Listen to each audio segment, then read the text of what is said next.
பெரியவா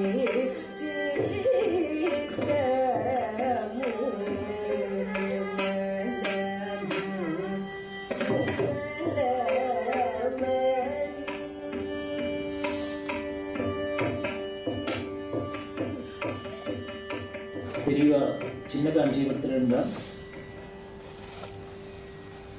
cataract operation ஆயிருந்தது.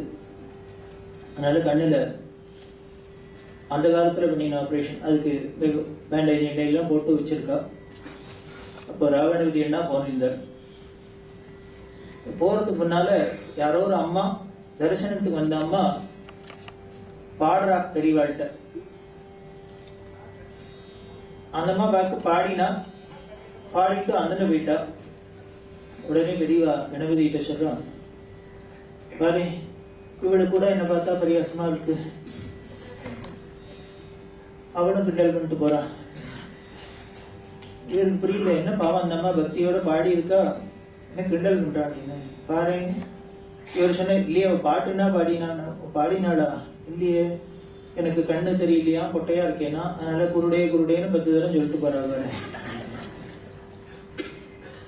என்ன குருடுன்னு எங்க பாடினா என்ன, நீ சித்தமோ நிர்மலமணி அப்படின்னு ஒரு தியாகராஜ கிருதி. பாஷை தெரியாத பாடினா என்னங்கிறதுக்கு அது ஒரு பெரிய விபரீதம். அதுல சரணத்துல சொல்ற, குருடே சில்லகஞ்சி గురుడే భ్రమరము గురుడే భాస్కరుడు గురుడే భద్రుడు గురుడే నీవను కొండి தரனு தாசுனி புரோக தியாகராஜனுத அப்படின்னு சரணம். இந்த அம்மா குருடே குருடேங்கிறது என்ன பண்ணிட்டா, குருடே குருடேன்னு பாடிட்டா. 3வதெல்லாம் 1வதா பண்ணிக்கிட்டா. அதனால குருடே சில்லகஞ்சி குருடே திருப்பி திருப்பி குருடே குருடேன்னு வேற வருதா. இந்த அம்மா அதை என்னன்னா 4 தடவை வேற சங்கதியில் பாடி இருக்கா இருக்கு. இது கேட்டு இந்த விரிவா பாரு, குருடே குருடேன்னு எத்தனை தடவை சொல்றா பாரு. ராவணபதி என்ன சொல்ற, பயமா இருக்குமே பெரியவாதத்துக்கு பாடுறதுக்கு, எந்த சுவாமி இதற்குமே பாடுறதுக்கே பயமா இருக்கு. ஏன்னா நம்ம பாஷை தெரியாத ஏதோ அறவுரையா பாடினோம் அப்படின்னாக்க அந்த சுவாமியில இத்தனையும் கேட்டு நமக்கு அனுகிரகம் பண்றது அப்படின்னா, நம்ம சொன்ன சஹஸ்ரநாமத்தை கேட்டே பகவான் அனுகிரகம் பண்றாரு அப்படின்னா நிஜமாவே அவர் பரம கருணாமூர்த்தியா தான் இருக்கணும். கணபதி என்ன சொல்லு, அதனால பெரியவாழ்ல முன்னால சந்தோஷமா பாடினாலும் பயமா இருக்கு, பாடலைனாலும் பயமா இருக்கு, எது பண்ணாலும் பயமா இருக்கு அங்க. அதுதான் பெரியவா. எதுவுமே உங்க பெருசா இருந்தேன்னா அந்த பெருசுக்கு முன்னால எல்லா சின்னதும் கொஞ்சம் ஜாக்கிரதையா இருக்கணும், பயம்தானே இருக்கும், அப்படிதான் இருக்கும். ஆனா அந்த அம்மா தான் குருடே குருடேன்னு பாடினா. ஆனா இப்ப கீர்த்தனா அப்படி பாட போறது இல்லை. இருந்தாலும் அந்த சாகித்யம் என்னங்கிறத கேட்போம். பெரியவா நமக்கு நிச்சயம் அனுகிரகம் பண்ணுவா. அவருக்கு குருடு இல்ல பெரியவா. அப்புறம் சொல்லா, கணபதி என்ன பரிஞ்சுன்னு வந்தார் அந்த அம்மாக்கு. இல்லைன்னு நம்ம பக்தியோட தான் பண்ணா, ஏதோ பாவம் என்ன பண்றது, முதல் 3வது குவேல 2 முதல் குவை சொல்லிட்டா. அதனால பெரியவானு பரியாசமா எடுத்துக்கூடாது, அனுகிரகம் தான் பண்ண அப்படின்னு. அதை அனுகிரகம் பண்ணிட்டேன், அவ சொன்னது கூட நியாயம்தான் வச்சுக்கலாம் அப்படின்னு. என்ன, இந்த கண்ணு குருடுக்கு நீங்களாம் ஆபரேஷன் பண்ணி சரி பண்ணுவீள். ஒரு குருன்னு இருந்ததுன்னா அவனுக்கு இருக்க வேண்டிய ஞான திருஷ்டி இல்லைன்னா, அந்த ஞானக்கண்ணு ஞானம் இல்லைன்னா, ஞானமும் இல்லாத இருந்தா அந்த குருவை குருடுதானே அப்படின்னு. அதனால இவ அப்படியே என்ன சொல்றாளோ என்னமோ, இனிமே அந்த கண்ணு வரத்துக்கும் நானும் பிரார்த்தனை பண்ணிக்கிறேன், அந்த கண்ணும் சரியாகட்டும். இப்படி அந்த இதுல தியாகராஜர் சொல்ற, தியாகராஜருக்கு யாரு குரு அப்படின்னு. இதுல அந்த சாகித்யத்துல இந்த ரகசியத்தை சொல்ற, குருவே நீ ஒண்ணு கொண்டி அப்படின்னு. ஏன்னு அந்த குருவுக்கு என்னென்ன இருக்கணும், சில்லகஞ்சி அப்படின்னா தேத்தாங்கொட்டை அப்படின்னு ஒரு கொட்டை.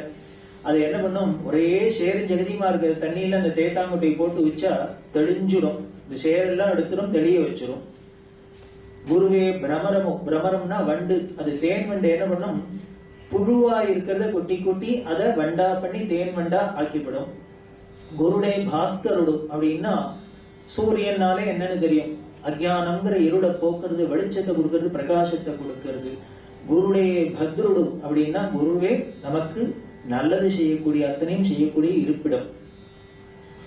அப்படி இத்தனையும் இருக்கிற குரு நீந்தான்னு தெரிஞ்சுட்டேங்கிற தியாக பிரமம்.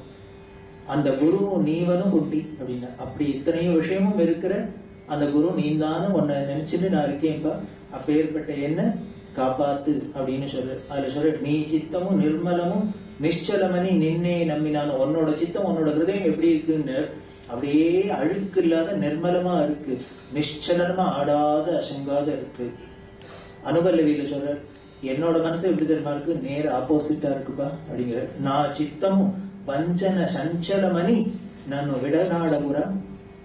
என்னோட மனசு இப்படி அழுக்கா இருக்கு, சஞ்சலமா இருக்கு, ஆடின்னு இருக்குன்னு, உன் மனசு அப்படி இருக்கு, என் மனசு இப்படி இருக்குன்னு என்னை விட்டுடாதப்பா.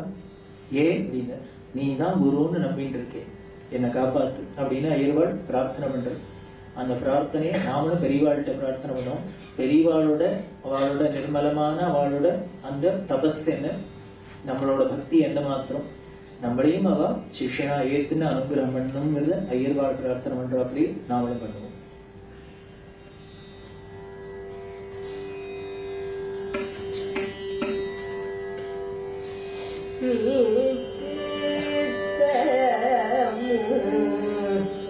நிர்மல